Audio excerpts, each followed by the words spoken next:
Ed Sheeran. What's up, Ed? How you been, man? Man, I'm so happy to see you. How you been? I've been doing awesome. How has your pandemic has your pandemic experience been as bizarre as the rest of us? I think so. Yeah, I think it's been just a different year, hasn't it? Really, but yeah, I made an album and became a dad. So those were two kind of big things happening. Yeah, sort of big moments. This album, I know you're working on an album. It's so top secret. There's the typical label secretiveness.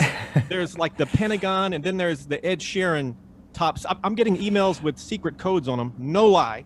What can you say about this album, if anything? It's kind of an amalgamation of all the records that I've done, kind of sound-wise, sonically. There's elements of it that all the fans will like, and there's elements of it that it's just new ground that I'm covering. So I'm unsure whether people will like it, but I like it. And yeah, I think there's something for everyone on there. I thought for a second you were going to say there's elements that people like and some that people won't like, but luckily you didn't say that. Yeah, is there a date set, or I guess the date is top secret as well? Right? Well, the album will be later this year. So all the secrecy doesn't come from me. It's basically like the record label have these like big releases planned in the year, and I think that they just want it secret and control it. You know, it's an important release. I get it. Ed, congrats! You're a father. You're a girl dad. Yeah. How is that life changing? Am I crazy? Completely. Yeah, it's been like a real like seismic shift in life, but it's been great, man. I've really changed my whole perspective on like what life is. My relationship with my parents is now like, you kind of see what your parents did for you because you're kind of going through it. And I've got mates that have had kids that I finally understand, and like I've bonded with them, and I kind of feel like I actually, like, my best mate had a kid, and I remember when he had a kid, I was just like, oh, it's cool, he's had a baby, and I'll kind of see him when I see him. But now, like, I'm like, dude, I didn't know that what you were going through, like, and now we've like completely bonded over that. It's been a real life learning experience for the positive, and I feel re-energized, and work is different. I'm inspired every day more. It's good.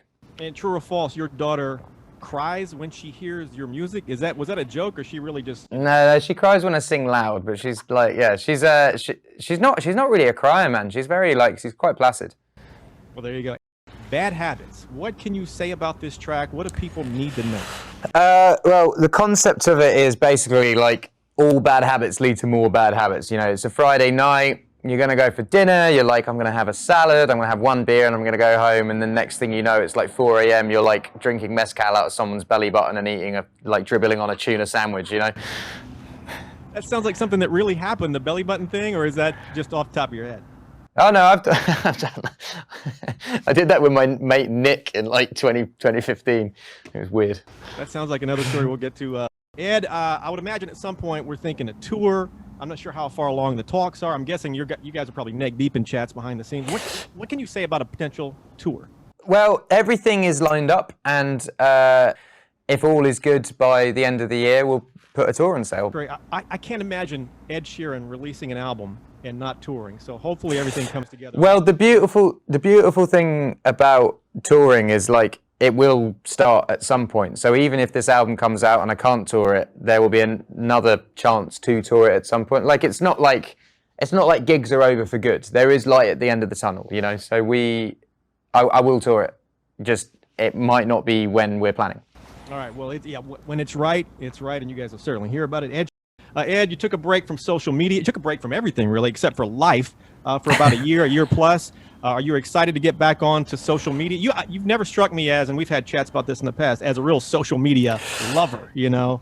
No, I'm not really. I'm just not very, very good at it. Like I used to, but in the Twitter days, it was just a constant flow of thoughts. But nowadays, like, I don't know, you can do a lot of stuff wrong on social media nowadays. So it's sometimes safer just to not do or say anything, you know? Ain't that the truth? But the question I ask everyone, and I've talked to you about this in the past, Ed, I am obsessed with the paranormal. Ghost, UFOs. I've got a podcast called Paranormal. I'm off the deep end. Have you, Ed Sheeran, ever had any sort of paranormal encounter? Yeah.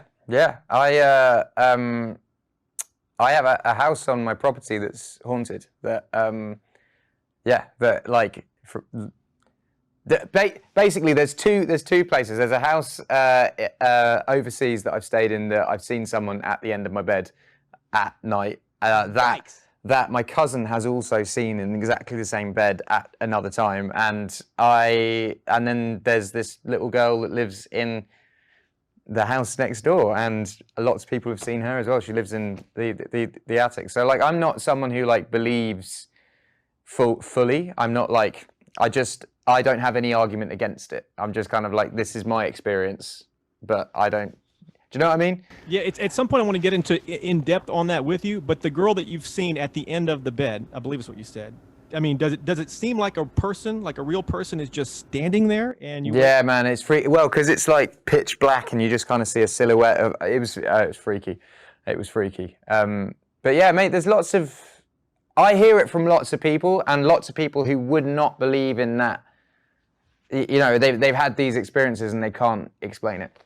All right. But the UFO thing's funny. I watched. We were looking for something to watch, as everyone did in the pandemic. You kind of run out of things to watch, and we're looking for stuff to watch. And they had like this UFO documentary. So me and my wife watched that.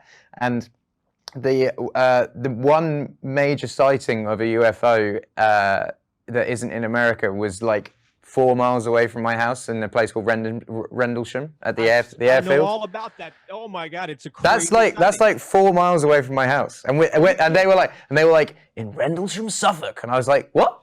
Like, it's so random that's like the one, because I literally live in the middle of nowhere. Like, nothing happens there at all. So the fact that happened there.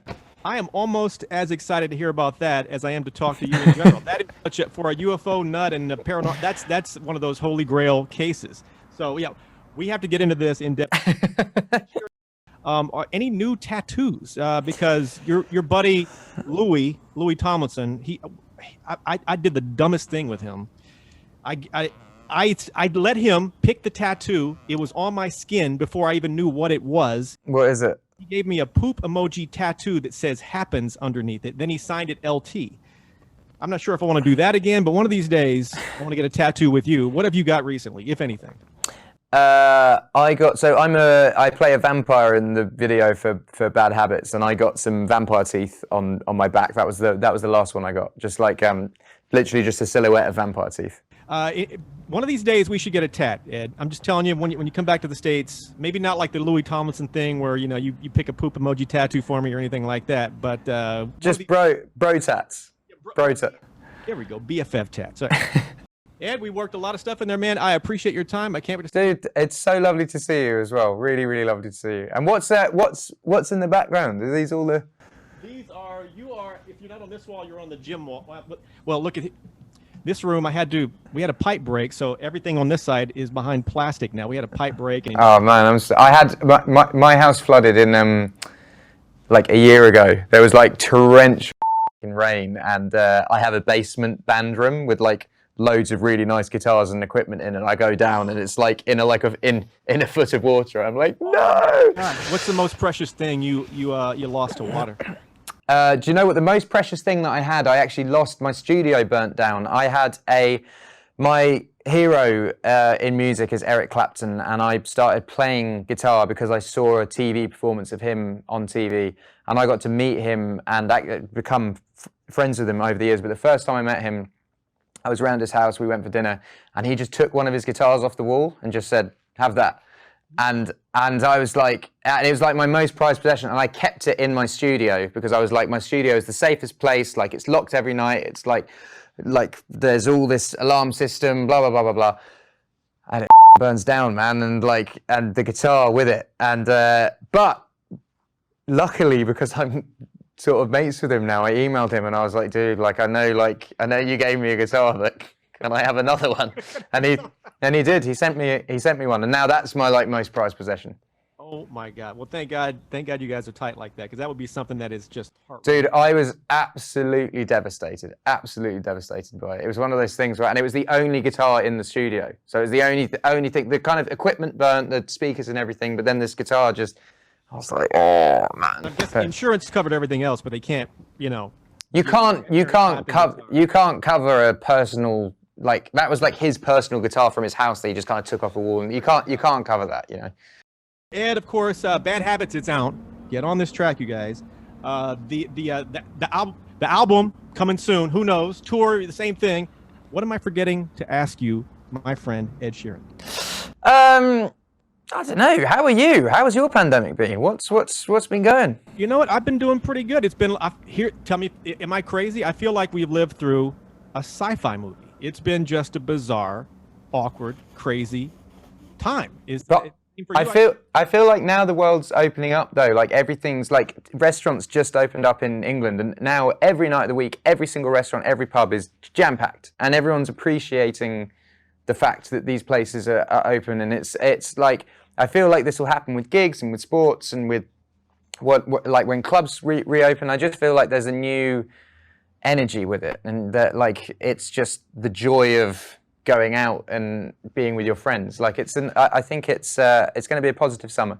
All right, well, Ed Sheeran, thank you so much for hanging out, man. At the end of every countdown, let's get back to it. Fist bump to make it official. Can you tap that cam, sir? Boom! Lovely to see you, man. See you in a bit. Bye, guys.